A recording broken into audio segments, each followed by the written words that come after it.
আজ 16ই ডিসেম্বর মহান বিজয় দিবস। আজকে আমি সর্বপ্রথম শ্রদ্ধার সাথে স্মরণ করছি স্বাধীনতার ঘোষক শহীদ প্রেসিডেন্ট জিয়া রহমানকে।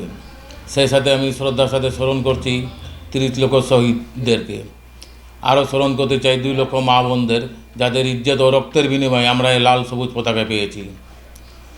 তার সাথে আমি শ্রদ্ধার সাথে স্মরণ করতে চাই 5ই আগস্টের ছাত্র জনতাকে, যাদের রক্তের বিনিময়ে এই ফেটিস সরকারের দল এখনও ঘোলা মাছে মাছ শিকার করতে যাচ্ছে।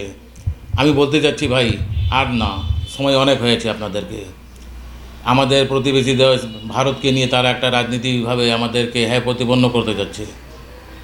আমি আমার সনাতন ধর্মী ভাই বোনদেরকে বলতে চাই, আপনারা আর ব্যবহার হেন না। আর আওয়ামী লীগে গুন্ডাদেরকে বলতে চাই, আপনারা আর হিন্দুদেরকে ব্যবহার করতে পারবেন না। অনেক ব্যবহার করেছেন হিন্দুদেরকে। হিন্দুরা এখন আপনাদের কোথায় কর্ণপাত করবে না, আপনাদের পাতন ফাঁদে পা দিবে না তারা। সনাতন ধর্মের ভাই বোনদেরকে বলতে চাই, আমরা হিন্দু মুসলমান, আমরা সব সময় একসাথে ছিলাম, একসাথে থাকবো, ভবিষ্যতেও থাকবো। এই দেশ হচ্ছে আমাদের। কেন আপনারা হিন্দুরা আমরা বুঝি না আমরা এই দেশ আমাদের না? আমি আমার ভাই বোনদেরকে আবার বলি, ভারত আমাদের দেশ নয়, আমাদের দেশ হচ্ছে বাংলাদেশ। এই দেশেই আমরা জন্মেছি, এই দেশেই আমরা মরব। তাই আপনাদের কাছে করজোড় করে অনুরোধ, দেশকে ভালোবাসুন। এই দেশই আমাদের মা, আমাদের ভারতে আমাদের কোনো স্থান নেই।